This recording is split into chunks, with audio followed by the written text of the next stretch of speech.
अस्सलाम वालेकुम, आप देख रहे हैं ब्रेकिंग न्यूज़ में मोहम्मद मालिक। ये इलेक्शन कुछ नहीं देंगे, सिर्फ इक़्तिदार की जंग है। ये मैं इसका हिस्सा नहीं बनना चाहता। ये तो कह दिया शायद खान अब्बासी साहब ने। लेकिन आज की सबसे बड़ी खबर ये है कि सुप्रीम कोर्ट का जो बेंच है, 6 मेंबर बेंच, उन्होंने अपने ही 5 मेंबर बेंच का फैसला जो सस्पेंड कर दिया, जिसके अंदर मिलिट्री कोर्ट्स में सिविलियंस के ट्रायल को इलीगल और ultra vires to the constitution declare किया गया था। अगरचे इसमें कैवियाट लगाया है, वो ये है कि आप मार्शल लॉ कोर्ट्स कर सकती हैं ट्रायल, लेकिन फैसला तब तक नहीं सुना सकती जब तक इस पिटिशन का फैसला ना हो। इंटरेस्टिंग चीज़ ये है कि पहले 23 अक्टूबर को ये फैसला आया था और उसमें जस्टिस एजाजुल हसन बेंच को हेड कर रहे थे। उसमें जस्टिस मुनीब अख्तर थे, जस्टिस जया आफरीदी थे, जस्टिस सैयद मज़ार अली नकवी थे और जस्टिस आयशा मलिक थी। इंटरेस्टिंगली जस्टिस जया आफरीदी ने उस फैसले में वो वाले हिस्से से एग्री नहीं किया था जहां उन्होंने कहा कि वो आइन से मुतसादम है। आर्मी एक्ट की जो 2-3 शिकें अंडर डिस्कशन थी, लेकिन उन्होंने भी ये कहा था कि सिविलियंस का ट्रायल नहीं होना चाहिए। आज बेंच बना जो 6 मेंबर बेंच, सरदार तारिक मसूद हेड कर रहे थे, जस्टिस अमीनुद्दीन खान, जस्टिस मोहम्मद अली मज़हर, सैयद हसन अज़हर रिजवी, मुसरत हिलाली साहिबा, इरफान सादात खान। मुसरत हिलाली साहिबा ने जस्टिस ने इससे आज डिफ़र किया है और ये पिटिशन बड़ी ही इंटरेस्टिंग ग्राउंड्स बनी हुई हैं। अभी हम जब लॉयर्स, 1-2 लॉयर्स हमें, सीनियर लॉयर्स हमें ज्वाइन करेंगे तो उसमें मैं आपसे ज़रा शेयर करूँगा कि क्या बात है। लेकिन एक बड़ी इंटरेस्टिंग आज बातचीत कर रहे थे अपनी पार्टी मीटिंग में नवाज शरीफ साहब, तो एक बार फिर उन्होंने काफ़ी अपना वही बयानिया दोहराया है और हम देख रहे हैं कि पिछले कुछ दिनों से बयानिए में अंदाज बड़ा सॉफ्ट है, अल्फाज बड़े सॉफ्ट हैं, लेकिन मैसेज बड़ा सख्त है और बार बार अकाउंटेबिलिटी की बात हो रही है, हिसाब किताब की बात हो रही है, जिन जर्नलों ने, जिन जजों ने जो सब कुछ किया।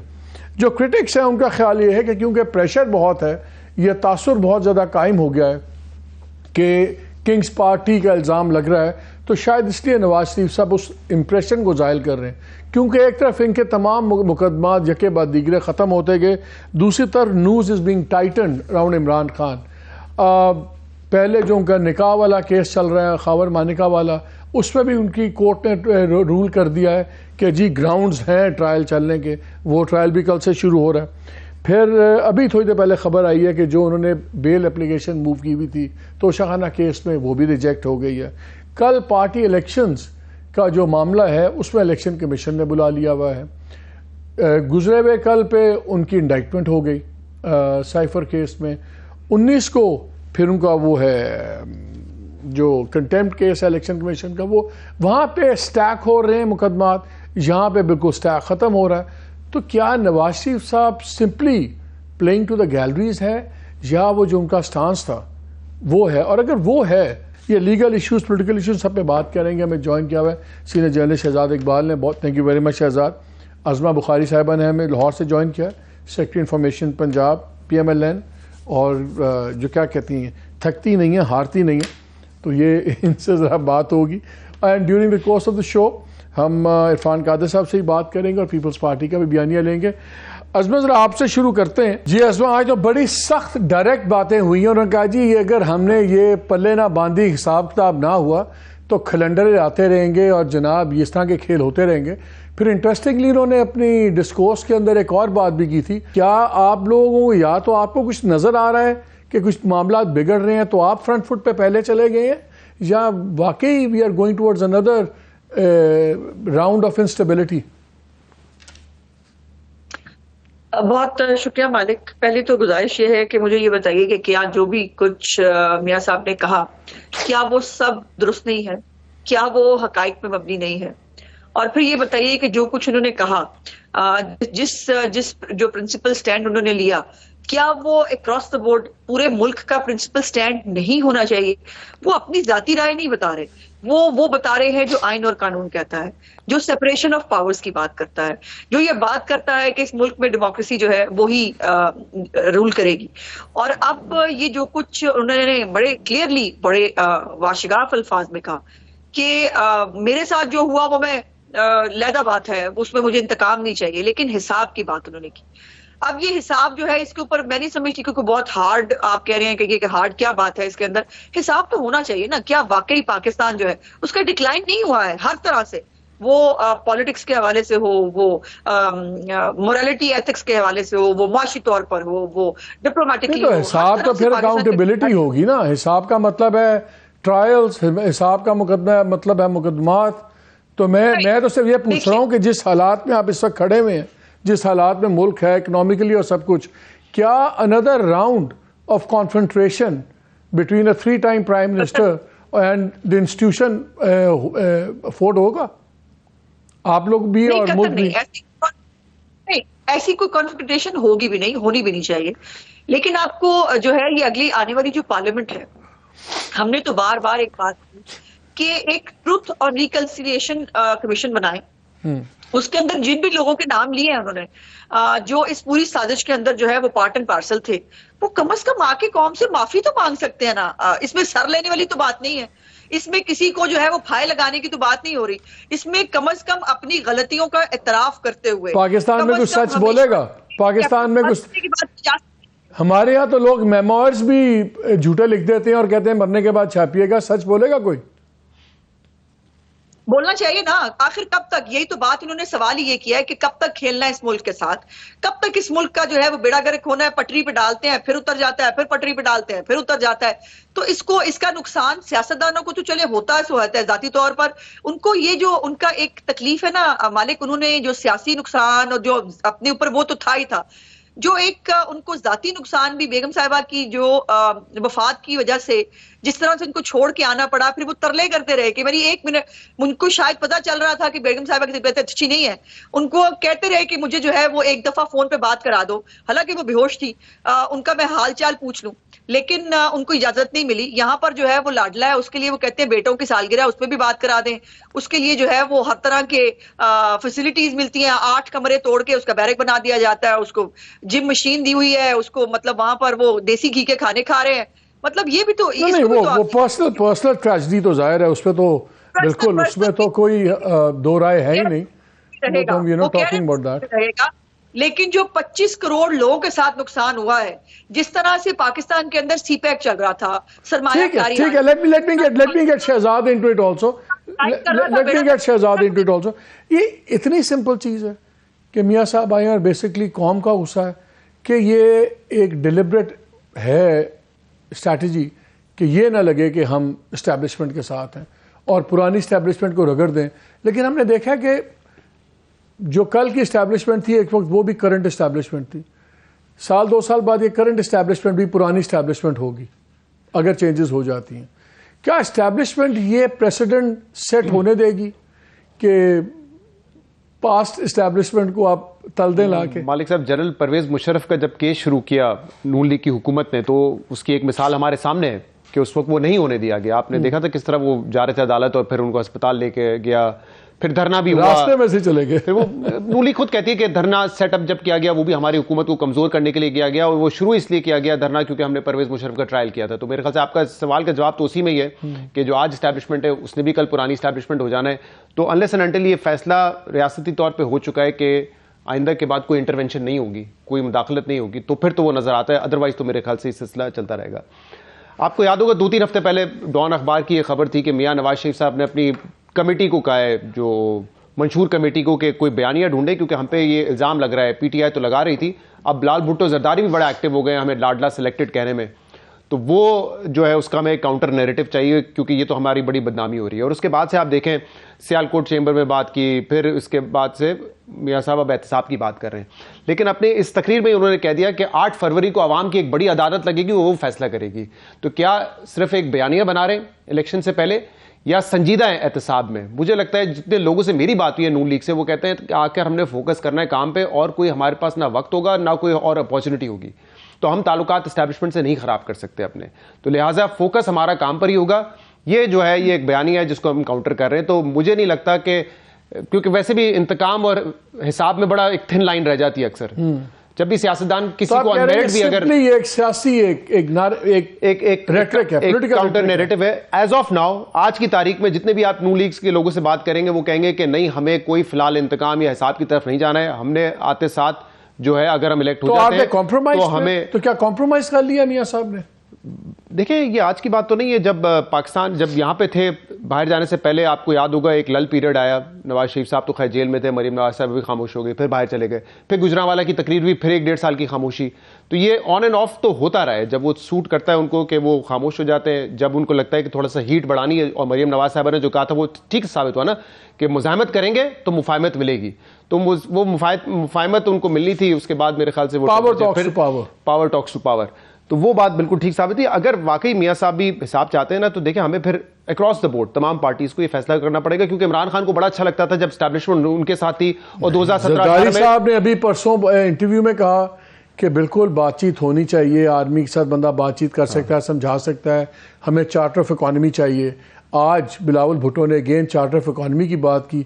वो तो बिल्कुल नॉन कॉन्फ्रंटेशन वाली बातें कर रहे हैं। सिर्फ मियां साहब कॉन्फ्रेंट, तो ज़ाहिर है ये सारी पार्टीज एक पेज पे तो नहीं है, क्योंकि इल्जाम इन पे लग रहा है ना लाडला होने का, सिलेक्टेड होने का। तो उनको नैरेटिव की जरूरत है, उस नैरेटिव की जरूरत है बिलावल साहब को तो नहीं। उनको तो बल्कि वही वाली बात है, मुफाहमत वो तो चाह रहे हैं कि किसी तरीके के साथ उनके साथ हो। लेकिन मैं कह रहा हूं कि मालिक साहब देखिए, तमाम पॉलिटिकल पार्टीज को रियलाइज करना पड़ेगा। हमने वो पीरियड देखा ना जब इमरान खान एस्टैब्लिशमेंट के साथ करीब थे, तो उस वक्त नून लीग के, पीपल्स पार्टी के रहनुमा जेल भी जा रहे थे।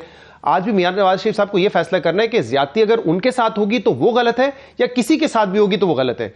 क्या इस वक्त इलेक्शन कमीशन ऑफ पाकिस्तान, जिसका आपने भी जिक्र किया, आज से पहले किसी पार्टी का सिंबल उन्होंने किसी का इलेक्शन नल एंड वॉइड करार दिया है? नहीं दिया। क्या आज की निगरान हुकूमतों के ऊपर यह सवाल नहीं उठ रहा कि वो इंडिपेंडेंट नहीं है या वो न्यूट्रल नहीं है? केपी में तो आपने देखा ना, खुद इन लोगों ने इल्जाम लगाया कि उनके 3 वजीर हैं, फला के 3 हैं, फला के 2। आप कह रहे हैं 2018 का डेजवू है, सिर्फ कैरेक्टर्स चेंज हो गए। मैं ये कह रहा हूं कि ये जो तमाम इदारे हैं, इलेक्शन कमीशन ऑफ पाकिस्तान, निगरान हुकूमत, इस्लामाबाद हाई कोर्ट में आज नवाज शरीफ साहब की तारीखें भी लग जाती हैं, फैसले भी आ जाते हैं। उनके ओपोनेंट्स जो हैं उनकी तारीखें लगती हैं जब ट्रायल कोर्ट के फैसले आ जाते हैं। तो मियां साहब को फिर अगर ये बात कर रहे हैं वाकई मुल्क को दुरुस्त करने की, तो उनको ये ऑनेस्टली बताना पड़ेगा कि क्या आज भी ECP, निगरान हुकूमतें, अदालतें इंडिपेंडेंटली काम कर रही हैं, या क्योंकि अब उनके मुखालिफ के खिलाफ काम कर रही हैं तो उनको लगता है कि ये ठीक हो रहा है और मेरे खिलाफ अगर हो रहा है तो गलत। ये बड़ी इंपॉर्टेंट बात है, इस पर बात करते हैं उस्मा का, मैं इस पर रिएक्शन भी लेता हूँ। लेकिन हमें थोड़ी देर के लिए ज्वाइन किया इरफान कादर साहब ने, farmer specialist PM accountability, farmer attorney general, farmer जज। जरा उनसे मैं केस का डिस्कस कर लूँ। अस्सलाम वालेकुम। जी वालेकुम सलाम। इरफान साहब, ये आज बड़ा इंपॉर्टेंट हुआ है जो ये उन्होंने सुप्रीम कोर्ट के 6 मेंबर बेंच ने पहले 5 मेंबर बेंच का फैसला सस्पेंड किया है और इजाज़त दे दी है कोर्ट्स को कि वो मिलिट्री कोर्ट्स में ट्रायल ऑन रहे, सिर्फ फैसला देने से रोक दिया जब तक ये फैसला नहीं होता। लेकिन मैं देख रहा था कि ये जो पिटिशन बनी है इसमें 2-3 बड़े इंपॉर्टेंट पॉइंट्स उठाए गए हैं फेडरेशन की तरफ से। I just wanted your opinion on that. वो ये कि एक लिहाज से देखा जाए तो पहला फैसला यूनानिमस था बेंच का। जस्टिस जाहिया अफरीदी सिर्फ इस हद तक डिफर किया था कि उन्होंने कहा कि जो सी प्रोविजंस हैं आर्मी एक्ट की उनका आइन से तसादुम नहीं है, लेकिन बाकियों ने कहा कि जी वो शिकें भी आइन से मुतसादिम हैं। बाकी उन्होंने भी कहा कि ठीक है सिविलियंस का नहीं हो सकता। 2 इन्होंने इंटरेस्टिंग बातें इसमें बड़ी हैं। एक तो इन्होंने कहा है कि जी जो सिविलियन की डेफिनेशन जो इन्होंने ये एक पासिंग स्वीपिंग ऑर्डर पास कर दिया है, अब कोई दुश्मन का जासूस हो, कोई यहाँ का सिविलियन किसी फॉरेन आर्म्ड ग्रुप के साथ मिलके वारदात कर रहा हो, चीज़ें कर रहा हो, फंडिंग के साथ, हम किसी को भी नहीं हाथ डाल सकते। सो बेसिकली हम किसी को भी anybody short of a uniformed enemy किसी को फिर वो हम नहीं ट्रायल कर सकते। आप इस डेफिनेशन से एग्री करते हैं?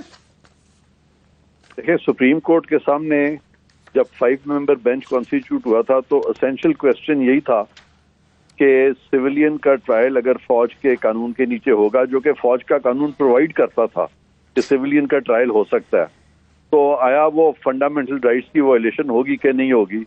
उस पे कॉन्स्टिट्यूशन बिल्कुल क्लियर है और आर्टिकल 8 जो है उसका कॉन्स्टिट्यूशन का, उसमें लिखा हुआ है कि फौज के जो कवानीन है वो फंडामेंटल राइट्स के जुमरे में नहीं आएंगे और वो मुबर्रा होंगे उनसे, और लिहाजा उसमें कोई अदालत नहीं जा सकती। और आर्टिकल 199(3) में भी इसी तरफ इशारा किया गया। और ये जो आर्टिकल 184 है, ये भी कोई ऐसी चीज नहीं कर सकता जो कि आर्टिकल 199 से मुबर्रा हो। तो इन सारी चीजों को देखते हुए वो जो बेंच कॉन्स्टिट्यूट किया गया था उस वक्त, जबकि प्रैक्टिस एंड प्रोसीजर एक्ट आ चुका था, उसकी वायलेशन में अपनी मर्जी का बेंच कॉन्स्टिट्यूट कर दिया गया और फिर उसमें कोई रीजनिंग नहीं दी, ठोस रीजनिंग, जिससे पता चले कि आर्मी एक्ट की वो शिकें जो हैं वो आइन के खिलाफ हैं। बल्कि आपने जैसे याहिया अफरीदी साहब को कोट किया कि उन्होंने तो ये भी कह दिया था कि वो आइन के खिलाफ नहीं है, तो जब वो आइन के खिलाफ नहीं थी और जब ये फर्जी बातें कर दी गई कि जी फेयर ट्रायल, और फेयर ट्रायल तो आपके आर्टिकल 184(3) के तहत सुप्रीम कोर्ट कहाँ देती है? ये प्राइम मिनिस्टर मियां नवाज शरीफ को जब हटा दिया गया था, प्राइम मिनिस्टरशिप से हटा दिया गया था, क्या वो फेयर ट्रायल था? वो उनको तो राइट ऑफ अपील भी नहीं थी, कुछ भी नहीं था। यहाँ पे तो फौज के कवानीन में तो ये सारी राइट्स आपको अवेलेबल होती है। तो लिहाजा वो ये जो आज मुअत्तल हुआ है, बिल्कुल सही मुअत्तल हुआ है। और वो खामखा वो सारी बातें जो थी वो हेयर स्प्लिटिंग के जरिए कोशिश की गई थी ड्रैग करने की, उसमें कुछ। लेकिन ये जो इरफान साहब, ये जो खतरा है कि अगर उधर स्वीपिंग स्टेटमेंट नहीं हो सकती है तो दूसरी तरफ भी स्वीपिंग स्टेटमेंट खतरनाक है। कल को किसी जो जर्नलिस्ट हो, जो नापसंद हो पावर्स दैट बी को, वो कल को इसी केस में उठा के कोई केस बना के उसको उठा के ट्रायल ले जाएं। क्या इसके अंदर फिर बड़ा स्पेसिफिक नहीं होना चाहिए कि किन हालात के सिविलियंस कर सकते हैं, या डायरेक्ट आर्म्ड एक्शन, किस किस्म की चीज़? अब ये अगर जनरलिटी वाला सिविलियन को भी आ जाए तो फिर तो हमारे जैसे मुल्कों में तो फिर उसका अब्यूज भी तो बड़ा होता है ना। मालिक साहब देखें, इस वक्त जो सिविलियन के ट्रायल हो रहे हैं उसके कॉन्टेक्स्ट में आप देखें ना, इसको हम मफरूजों पे जाने की जरूरत नहीं है, क्योंकि जो मामला यहाँ अदालतों के सामने आए ही नहीं है उसमें हम क्यों जाएं। मौजूदा सूरत हाल के तहत वो सिविलियंस ट्राई किए जा रहे हैं जिन्होंने आर्मी इंस्टॉलेशंस के ऊपर दावा बोला, बस। उसमें क्या अनकॉन्स्टिट्यूशनल बात है? उसमें क्या right to fair trial violate होता है? वो लिख लिख के थक गए हैं, जज एक बात नहीं लिख सके। वो आपने वो फैसला पढ़ा, उस फैसले में कोई रीजन दिए गए थे? तो लिहाजा मैं समझता हूं कि फिलहाल इसका मुअत्तल होना जरूरी था। और आपकी बात बिल्कुल दुरुस्त है, आप ठीक कह रहे हैं कि ये क्लियर कट लाइंस ड्रॉ होनी चाहिए।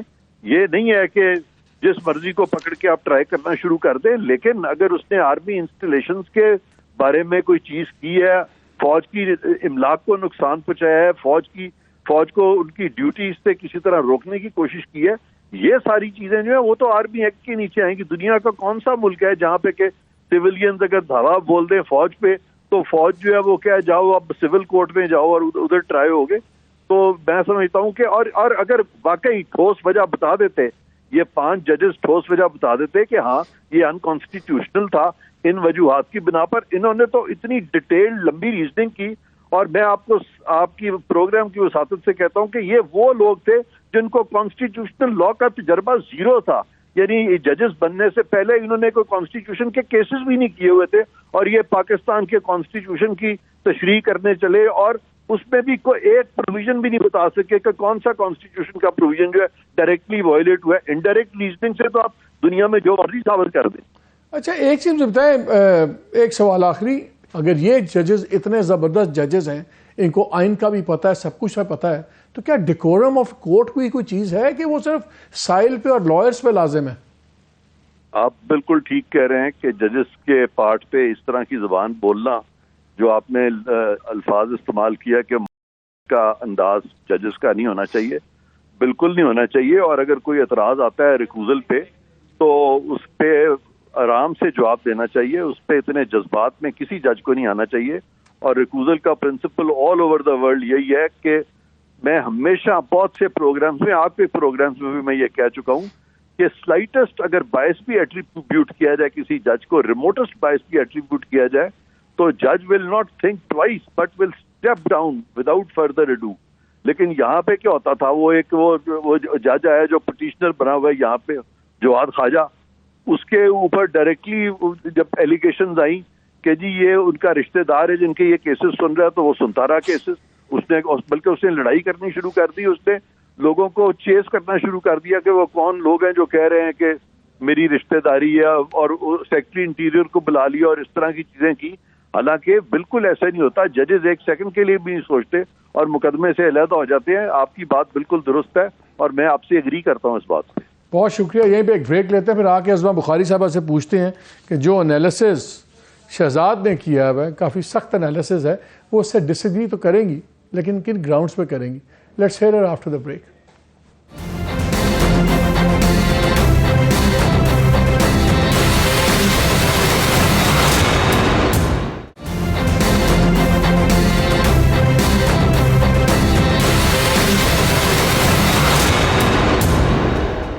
Welcome back to the show. जी अज़मा, आपने बातें सुनी। शहजाद का ख्याल है कि ये इलेक्शन टॉक है, ये 8 फरवरी तक होगी, ख़त्म हो जाएगी, उसके बाद आप आराम से इस्टेब्लिशमेंट के साथ काम करेंगे। जब से आप आए हैं वोट को इज्जत दो का नारा भी नहीं हम सुन रहे। तो ये बेसिकली एक इम्प्रेशन हटाने के लिए है कि देखिए अगर हम किंग्स पार्टी है तो फिर हम किंग को तो नहीं चैलेंज करेंगे ना, और you are not going to walk the talk. देखिए मालिक, 2-3 चीजें मुझे क्लैरिफाई करनी है। पहली तो बात यह है कि मैं खुद मैनिफेस्टो कमेटी की मेंबर हूं और ऐसी कोई इंस्ट्रक्शन जो डॉन के अंदर रिपोर्ट हुई है जिसको शहजाद ने जो है प्रोग्राम में कहा, ऐसी कोई इंस्ट्रक्शन मियां साहब की तरफ से किसी को नहीं आई। और मियां नवाज शरीफ साहब को बयानिए घड़ने की या किसी से उधार लेने की जरूरत नहीं पड़ती। उन्होंने 3 दफा इस मुल्क में जो है वो प्राइम मिनिस्टर रह चुके हैं। उनको तमाम मामलात का, जिस तरह से साजिशें कहाँ होती हैं, कैसे इदारे इस्तेमाल होते हैं, इस मुल्क के फंडामेंटल प्रॉब्लम्स क्या है, उनको सब पता है। सो ये तो पहले मैं इसकी क्लैरिफिकेशन कर दूं। दूसरी बात यह है कि हम तो कह रहे हैं, मैंने जो पहले भी कहा कि कोई कॉन्फ्रंटेशन की बात ही नहीं है। हम इस मुल्क के यकीनन लोगों के मसाइल का हल ही हमारी प्रायोरिटी है। और जो उसके आगे जुमला बोला था मियां साहब ने कि जेआईटी, सबसे बड़ी जेआईटी बैठने वाली है 8 फरवरी को, कि वो लोग जो है वो फैसला करेंगे कि आपके किसी इलेक्टेड प्राइम मिनिस्टर को माइनस करने से, आप किसी प्रोजेक्ट को लॉन्च करने के लिए किसी दूसरे को राह से हटाने के लिए जो साजिशें की जाती हैं वो नहीं चलेंगी। और आप जिन लोगों को शौक था कि मियां नवाज शरीफ साहब वजीर आजम ना बने, पाकिस्तान की आवाम उनको अपने वोट से वजीर आजम बनाएंगे। ये क्लैरिफिकेशन। तीसरी क्लैरिफिकेशन है, एक मिनट में शहजाद मैं बात पूरी कर लूं प्लीज, मेरी बात रह जाएगी। तीसरी गुजारिश ये है कि जो अपीलों की उन्होंने बात की कि जी फौरन अपीलें फिक्स हो रही हैं माजरत के साथ, ये केसेस जो है ना ये 2019 की अपीलें हैं। और मरियम नवाज साहबा चूंकि मुल्क के अंदर थी तो वो उनकी अपील जो है वो टाइमली हुई, उनकी बरियत हो गई।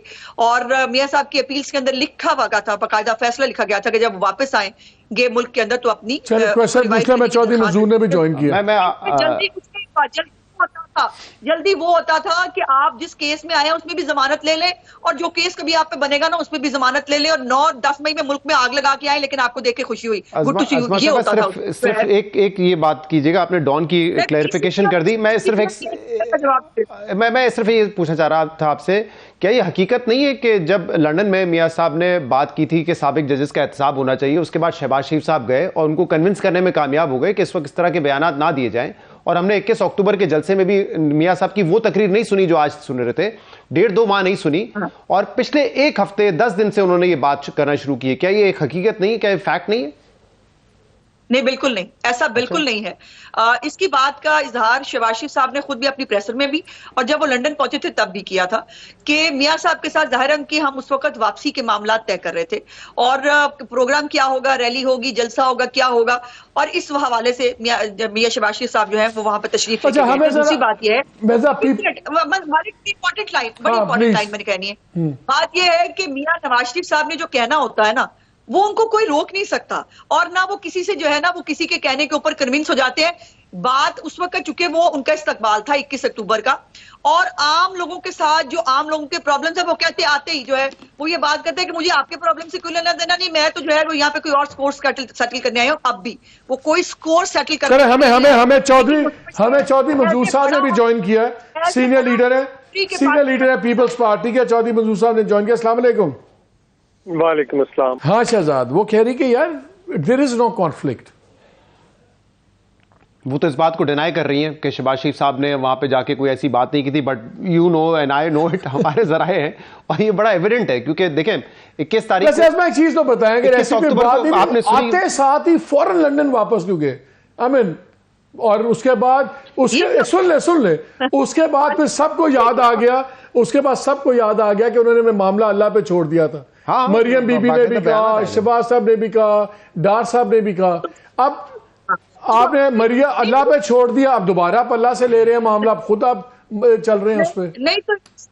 नहीं, इसमें कॉन्फ्लिक्ट कहाँ नजर आ रहा है आपको? पहली तो बात यह है कि एक दफा लंदन आके उससे वापस जाना, ये कोई अगर कोई शजरे ममनुआ है 24 घंटे में। दूसरी बात यह है, एक मिनट, दूसरी बात यह है कि ये जो वापस आके ये कहना शुरू कर दिया कि अल्लाह पे छोड़ दिया है, वो आज भी यही कह रहे हैं वो कह रहे हैं मैं अपनी जाती बात मुझे करनी नहीं है, मुझे कोई इंतकाम नहीं लेना, मुझे कोई किसी के साथ स्कोर सेटल नहीं करना, लेकिन पाकिस्तान के जो फंडामेंटल प्रॉब्लम्स हैं ये लेकिन जो है ना, ये लेकिन बड़ा खतरनाक लफ्ज है, लेकिन बड़ा खतरनाक लफ्ज है, हमेशा हमेशा लेकिन से ही बात आगे चलती है। चौधरी साहब बताएं, आपके बकौल जो लाडले हैं, आपके बकौल जो किंग्स पार्टी है, वो तो सर मांग रही है तमाम लोगों के जिन्होंने उनकी गवर्नमेंट्स गिराई हैं, चाहे जज हो चाहे, तो एक ही बात है ना, अकाउंटेबिलिटी क्या मतलब है, उर्दू में यही होता है। थोड़ा कह रहे हैं जी चौधरी साहब, थोड़ा कह रहे हैं, हम थोड़ा कह रहे हैं कि इनके अपने तारक साहब ने कहा कि साड़ी गल हो गई है। अभी आज तारक फजल चौधरी साहब कह रहे थे कि एस्टेब्लिशमेंट जो है उसका बड़ा रोल होता है और हर मुल्क में होता है और उसको होना चाहिए और उसके बगैर कोई चीज नहीं चलती। मैंने उनसे यही रिक्वेस्ट की कि एस्टेब्लिशमेंट का रोल जो दिफा का है वही होना चाहिए। आप यहाँ पे आई चीज बनाई जाती रही, वो तो एस्टेब्लिशमेंट का रोल नहीं है। और अगर आज कोई ये कहे कि हम IGI 2 बना लेंगे, एक्सेप्टेबल नहीं होगा। जैसे अभी गवर्नर्स बैठे हुए, 18वीं तरमीम के बाद जो भी सेटअप था वो सारा जाता था। 13 के इलेक्शन से पहले देख लें, 18 के इलेक्शन से पहले देख लें। अब 4 पार्टियों का जिनका इत्तेहाद होने जा रहा है या करवाया जा रहा है, उन चारों के गवर्नर्स बैठे हैं चारों से। नहीं, मुझे अब एक बात बताएं, मुझे एक बात बताएं, Chaudhry sahab, to be fair to PMLN, जो बातें किंग्स पार्टी को करनी चाहिए वो आप कर रहे हैं। आप कह रहे हैं कि जी बिल्कुल बातचीत, जजाई साहब ने कहा फौज से बात होनी चाहिए, मिल के चीज़ें और ऐसे कन्विंस किया जा सकता है। आप लोग वही बात कह रहे हैं कि एक चार्टर ऑफ इकोनॉमी भी होना चाहिए, सब कुछ। वो जो है वो आके कह रहे हैं नहीं, पहले ये फैसला तय करो कि ये जब तक ना मामला ठीक हुआ ये गवर्नमेंट्स गिराने का, चलाने का। और उस पर शहजाद ने बड़ा अच्छा एक पॉइंट रेस किया। तो क्या ये सिर्फ लॉजिक अपने पे अप्लाई होगी, वरना जो आज इमरान के साथ हो रहा है और 4 साल बाद हम देखेंगे कि यही नैब इमरान के केसेस भी वापस ले रही होगी, यही FI आके कह रही होगी हमारे पास सबूत नहीं है। तो ये पाकिस्तान पीपल्स पार्टी मालिक साहब यही कहती है कि आप एक ऐसा एहतसाब का इदारा बना दें जिसमें ये ना हो कि फलां सिर्फ सियासतदान आए, सिर्फ ब्यूरोक्रेट आए, सिर्फ जजेस आए, सिर्फ जनरल्स आए, सिर्फ जर्नलिस्ट आए। एक अक्रॉस द बोर्ड एक बना दें। और नैब जो है, कल नैब जो थी वो भाग के सबूत जाली इकट्ठे कर रही थी और आज नैब भाग के ये कह रही कि नहीं हम सारे केसेस वापस ले रहे हैं, हम मियां नवाज शरीफ साहब की तरफ से भी हम केस लड़ेंगे। ये रवैया नाकाबिले कबूल है। तो अगर 4 साल पहले नैब जाली केसेस बना रही थी नवाज शरीफ पे, तो आज क्या ऐसा अमर माने है कि नैब इमरान खान पे जाली केसेस नहीं बना रही? यही है, वो कल भी गलत है, आज भी गलत है। असल आप कम से कम कोई ऐसा इदारा बना दें, जो इदारा पहले सबूत इकट्ठे नहीं करते, पहले गिरफ्तारी करते हैं। दुनिया भर में क्या ऐसे पहले वो सबूत इकट्ठे करते हैं, अदालत के पास लेकर जाते हैं। अगर कोई टेंजिबल चीज हो तो अदालत कहती है ठीक है, अरेस्ट वारंट दे देती है। यहाँ पे तो पहले उठाकर बंदे को 90 दिन के लिए उठाकर फेंको और फिर उसके बाद देखो। तो पाकिस्तान पीपल्स पार्टी ने चूंकि अयूब खान की जेलें देखी, याया खान की देखी, फिर ज़ियाउल हक की देखी, फिर मियां नवाज शरीफ की देखी, फिर इमरान खान की देखी। हम इसलिए कह रहे हैं कि हमने ये सारी भुगते हुए हैं। हम नहीं चाहते कि किसी पार्टी पर पाबंदी लगे, किसी पार्टी को आउट किया जाए या किसी को रास्ता दिया जाए। ये बस कर दें। अब कितने तजर्बे करने हैं इस मुल्क के साथ। अज़मा आप कुछ कहना चाह रही है, लेकिन चले मैं अज़मा आपसे एक सवाल पूछता हूँ। चले छोड़े, आपसे चीफ जस्टिस तो नहीं गिराया जाएगा पुराना, शायद आप फौज का जर्नैल भी ना गिरा सकें। ये जो नैब के अफसरान हैं, जो FIA के अफसरान हैं, जो असल अपनी प्रमोशंस भी कराते हैं, फ़ायदे भी उठाते हैं, ट्रांसफर पोस्टिंग लेते हैं और सारा गन मचाते हैं, इनकी अकाउंटेबिलिटी करेंगे? फॉर स्टार्टर्स यहाँ से शुरू कर लेना, बड़े लोगों को बाद में पहुंचेंगे। मुझे मालिक बहुत जरूरी बातें करनी है। चौधरी साहब की कुछ क्लैरिफिकेशन मुझे देनी है, मुझे मौका जरूर दीजिएगा। बिल्कुल इसके ऊपर पार्टी में बात हो रही है जी। मैं ये गुजारिश करती हूँ कि ये बात पार्टी में हो रही है, बल्कि ख्वाजा साहब तो इसका पब्लिकली इजहार भी कर चुके हैं कि नैब जैसा इदारा जो है वो पाकिस्तान के मसाइल की जड़ तो हो सकता है, हल नहीं है। जैसे बाकी इदारों के अंदर अकाउंटेबिलिटी के अपने अपने मैकेनिज्म, पार्लियामेंट का भी कोई एक मैकेनिज्म बना दे जो पार्लियामेंटेरियंस का एहतसाब करे। अब 2 बातें जो मुझे चौधरी मंजूर साहब, अफसोस ये होता है कि जब पीपल्स पार्टी के लोग डिसइंफॉर्मेशन फैलाएं और एक जो है फेक न्यूज ऊपर अपने तज्जिए फरमाएं तो बहुत तकलीफ होती है। जो अता तारड़ की बात की है उसके ऊपर ARY ने नशर किया और वो उसके ऊपर पब्लिकली माफी मांग चुके हैं, उस बात को आज फिर कोट कर दिया चौधरी मंजूर साहब ने। इसके बाद मैं क्या कहूं। दूसरी बात यह है कि वो कह रहे हैं ये अपीलें वापस ले रहे हैं। मियां अपील जो है उसका मेरिट पे फैसला हुआ है, सिर्फ फ्लैगशिप में जिसको उनको सजा नहीं मिली थी तमाम तर हरबों के बावजूद, उसको उन्होंने कहा कि जिसको मजीद कंटेस्ट नहीं करना चाहते वो वापस हुई है। ये अजीब बात है। कल तक आपको मियां साहब के केसेस सियासी केसेस लग रहे थे, कल तक जो है ये क्या हम रहमान मलिक नून लीग नहीं भुगता, बहुत सारी तारीख है, लेकिन हमने तय किया है कि हमने इतनी गर्द नहीं उड़ानी जो पीपल्स पार्टी उड़ा रही है। हमें उस दिन आगे नहीं जाना कि पाकिस्तान उसके बाद एक दूसरे की शक्ल देखने का। एक second, just hold your thought there. मुझे शहजादे बताएं, एक सोच ये भी है कि इतनी ग्रेशन इसलिए भी पीएमएलएन में आ रही है कि अब ख्याल है पीएमएलएन का कि हम इस्टेब्लिशमेंट की जरूरत बन गए। पहले इस्टेब्लिशमेंट हमारी जरूरत थी। एक इस्टेब्लिशमेंट बाजवा साहब की थी, उन्होंने इमरान को गिराया। दूसरी इस्टेब्लिशमेंट आ गई, May 9 हो गया, they are keeping him out, ठीक है ना। तो अब जो पोलिटिकल इस पे आइसिंग ऑन द केक होगी वो तो पंजाब में इलेक्शन जीतने की होगी, उसमें पीपल्स पार्टी तो उस पोजीशन में है नहीं, तो पीटीआई चाहिए अब इसको पॉलिटिकल कवर देने के लिए। क्या ये अपना हैंड ओवर प्ले कर रहे हैं? मेरे ख्याल से नून लीग वो इमरान खान वाली गलती तो करेगी नहीं कि मेरे अलावा कोई ऑप्शन नहीं है, स्पेशली इलेक्शन से पहले तो ये होता हुआ नहीं नजर आ रहा। लेकिन ये सारी बहस में ना आप सिर्फ एक होता है जो बयानात दिए जाते हैं और अमली तौर पर आप क्या कर रहे हैं।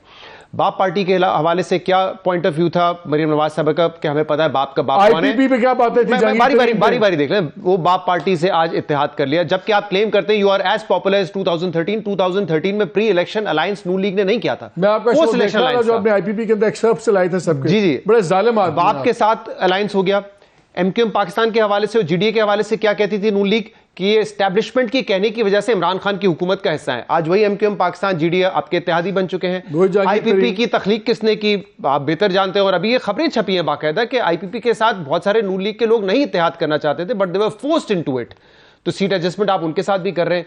तो उन नून लीग के बयानात के मुताबिक ये तमाम वो पार्टीज हैं जो एस्टैब्लिशमेंट के कहने पर पीटीआई के साथ जुड़ी थी। तो आज अगर आप इतने पॉपुलर हैं, दूसरी तरफ इमरान खान का कोई सियासी मुस्तकबिल फॉर द टाइम बीइंग नहीं नजर आ रहा, वो जेल में है, उसकी पार्टी को सिंबल मिलेगा या नहीं मिलेगा, जब वो इतने कमजोर हैं तो आपको पूरे मुल्क भर में इत्तेहाद करने की क्यों जरूरत पड़ेगी? ये पॉइंट बड़ा इंपॉर्टेंट खैबर पख्तूनख्वा में जेयूआईएफ के साथ इत्तेहाद है। सिंपल वन लाइनर जवाब है, 1.5 मिनट रह गया। पार्टीज जो कॉन्फ्रेंट होती हैं पोजीशन ऑफ पावर से इलेक्शन जीतने के बाद अलायंसेस बनाती हैं कि हाँ भाई हम बना सकते हैं, मगर नेशनल इंटरेस्ट में जो पार्टीज अनश्योर होती हैं या किसी बैसाखियों पे होती हैं वो पहले जाके उन ग्रुप्स को मिलाती हैं। कमजोरी है या सियासी मजबूरी है? जितने ग्रुप्स को मिलाया है, थोड़ी सी तस्वीर फरमा लें, बाप पार्टी से हमारा कोई अलायंस नहीं हुआ। बाप को लोग छोड़कर हमारी मुस्लिम लीग नून के अंदर जो है वो शामिल हुए हैं। बाप अभी भी इंटेक्ट है एज ए पार्टी। पहली बात वो तो जामी हो गई है नहीं, इलेक्टोरल अलायंस भी कंप्लीट तो करने दो। हाँ बोलो कंप्लीट तो करने दो, लेट मी कंप्लीट प्लीज। मेरी दूसरी गुजारिश ये है कि जो दूसरे सूबे हैं जहां पर, और ये एमक्यूएम के खासतौर पर इत्तेहाद की बात करूं तो जब अब वो हमारे ऑफिस आए थे तब प्रेस कॉन्फ्रेंस में भी ये साद रफीक साहब ने बताया था कि हमने हुकूमत के अंदर जब हम थे हमने तभी ये बात जो है हमने तय कर ली थी कि हम आगे मिलके चलेंगे। और हमने मियां साहब ने 21 तारीख को भी 21 अक्टूबर को भी यही कहा था हम सबको साथ लेकर मिलकर चलना चाहते हैं। एक मिनट देखिए ना, जिसको अभी केयर टेकर के ऊपर भी जो मैं बात करना चाह रही थी, क्या केयर टेकर तभी न्यूट्रल होगा जब वो जो है वो इमरान खान को जो है आरटीएस बिठा के दे, उनके लिए जो है वो इलेक्टेबल्स तैयार करा के दे, वो करके दे। ऐसे अगर ये जो पॉलिटिकल इंटरफेरेंस है, अगर वो कहते हैं हम ये पॉलिटिकल है, हम इंटरफेरेंस नहीं करना चाहते, और अगर पॉलिटिकल पार्टी जिनका माजी रहा होगा, बिल्कुल रहा होगा, आपके टॉप लीडर्स ने कहा, आपके दरमियाने नहीं, आपके सुन ले, आपके टॉप लीडर्स ने जहांगीर तरीन को कहा कि ये 2000 बिलियन का जो है ना, इसने वहां पे पार्टी प्रेसिडेंट खुद चल के उनके घर चले गए। अब कहीं तो कोई प्रिंसिपल स्टांस होता है कि नहीं होता? अगर इतनी क्या मजबूरी थी आपको कि जिस बंदे को आप कहते हैं 2000 का चीनी चोर, सॉरी काफ लीग डालना भूल गए, वो भी है। काफ लीग तो खैर आधी रह गई ना, चले। तो वहां पे कैसे जस्टिफाई करते हैं? क्यों नहीं मालिक, ये बात है जिसको पंजाब का डाकू कहा था उसको स्पीकर बना लिया, फिर उसके बाद उसको वजीर आला बना दिया, फिर पार्टी का सदर बना दिया, उस पर आपको कोई एतराज नहीं। वो नहीं, हमें एतराज है, वो भाई हमें पूरा एतराज है उनसे। ये ना कहे कि हमें एतराज नहीं, हमने उनकी बहुत इस बात पे खिंचाई की है, हमारी ट्रोलिंग होती है उस बात पे, लेकिन 2 wrongs don't make a right। You are right, तो मुझे लेट मी कंप्लीट प्लीज। मैं सिर्फ ये गुजारिश करना चाहती हूँ कि जहांगीर तरीन बहुत गलत आदमी था ना, इमरान खान के दौरे हुकूमत में ये सब हुआ था ना, फिर उसके ऊपर कमीशन बना, उसके ऊपर क्या नवाज शरीफ ने या शहबाज शरीफ ने सजा देनी है उसको? उसके ऊपर जो है वो कि ये केसेस जो है ये हमारा कोई इंतकाम का प्रोग्राम नहीं है, ना हमने किसी के ऊपर सियासी केसेस आप बनाने। इंतकाम ना ले, लेकिन जिनको आप कहते हैं आप last 10 second we have run out of time, we have run out of time. हम ये नहीं कह रहे अज़मा, हम ये नहीं कह रहे कि आप इंतकाम ना ले, लेकिन जिन लोगों को आप चोर कहते हैं उनको गले तो ना लगाएं। हम तो ये कहते हैं नहीं, गले लगाने वाली बात, देखिए गले लगाने वाली बात नहीं। आईपीपी उन्होंने एक अलग प्लेटफॉर्म बनाया है अपना, और अभी उनके साथ हमारी कोई सेट नहीं हुई है। अभी हमें नहीं मालूम कि हमारी एडजस्टमेंट हो रही है नहीं हो रही। आपकी 3 मेंबर कमेटी बन गई है दोनों तरफ से। चले भी run out of time, it's always a pleasure talking to you. होती रहेगी बात। नाज़रीन आप खुद ही देख लीजिए क्या होता है इस मुल्क में जब सब कुछ किसी जगह तय करना हो तो फिर एक बड़ा जबरदस्त चीज़ है, उसको कहते हैं नेशनल इंटरेस्ट। नेशनल इंटरेस्ट में हर कोई सब कुछ कोशर हो जाता है। इजाज़त दीजिए, अल्लाह हाफिज़।